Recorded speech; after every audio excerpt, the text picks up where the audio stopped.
first, a question for our viewers. How many times have you been unhappy with something you bought or a service you paid for? Maybe it was a product that didn't work or something that was downright dangerous. Would you sue the company or let it drop?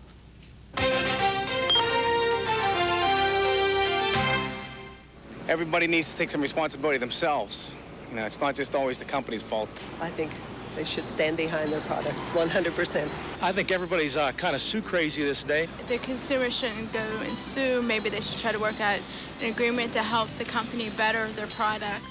Remember the case of a woman who spilled a hot cup of McDonald's coffee in her lap? She sued and won. And who could forget the Tylenol scare? A deadly act of sabotage that started a whole new packaging trend.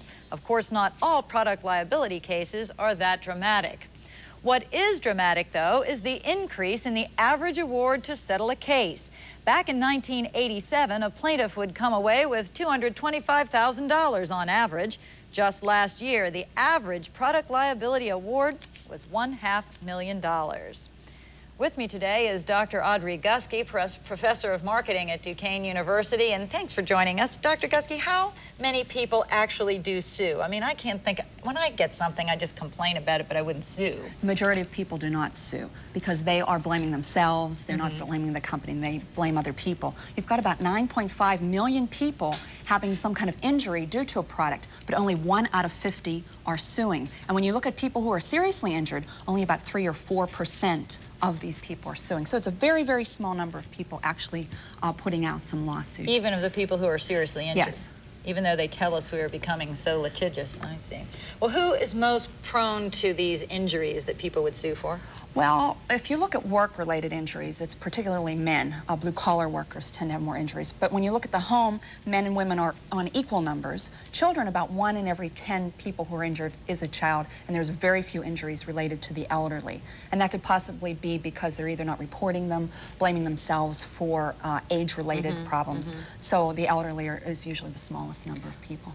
Are there any particular products that seem to inspire more suits than others? Yeah, obviously toys, sporting good types of things are going to be more likely to cause injuries. You've got household appliances. You had the Space Saver by Black & Decker, which tended to cause fires in the household.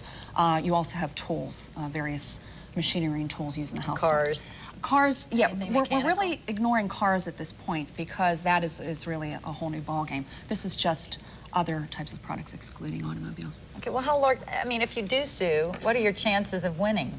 Well, the chances of winning have gone down. In '87, it was about 55% chance, so it was almost 50-50. Now it's a little bit less, so about 44% of the people who sue win. So it's still quite a high number. Well, how are consumers protected? I mean, are we getting anything out of these suits? Are companies becoming more responsible and more careful about the products they put on the market? That's what we're hoping is going to happen. And when you think about Ford Pinto and what they did several years ago, by marketing a product, knowing there was a defect, and knowing by some kind of impact from the back of the car, it was going to explode upon impact. We don't have those particular situations. So products are getting safer. One of the problems we're tending to find, though, is that more consumers, as they tend to sue, what's going to happen is that the prices of products are going to go up, and manufacturers are a little more concerned about the research and development. They're not going to be introducing as many new products and new innovations because they're afraid of all of the liabilities that they may be responsible for. So as a result, it's hurting consumers in ways because we're not getting the innovations and the wonderful new technologies and products, but in a way it's protecting consumers as well. Well, it also costs us more money. You know, if everybody sued McDonald's every time they drop something, then the burger would go up. Absolutely, and we're going to be noticing that prices are going up more. You really need to look at the legislation that's pending, though, and what we're seeing is Congress is debating now a law that's going to put a cap on the amount of money that consumers can make in a lawsuit, and they're capping it at $250,000. So what's going to be happening is, at least we're not going to have these outrageous millions of dollar lawsuits being settled, as in the McDonald's case. And the Bar Association, I guess, is fighting that, or at least some lawyers, product liability lawyers, are fighting the caps. So yes. I guess that remains to be seen. Yes, huh? exactly. Well, thank you so much for joining us today. And I guess we're not ready for any lawsuits around here, but, you know, John, did you try anything that you didn't like lately? Not that I want to sue over.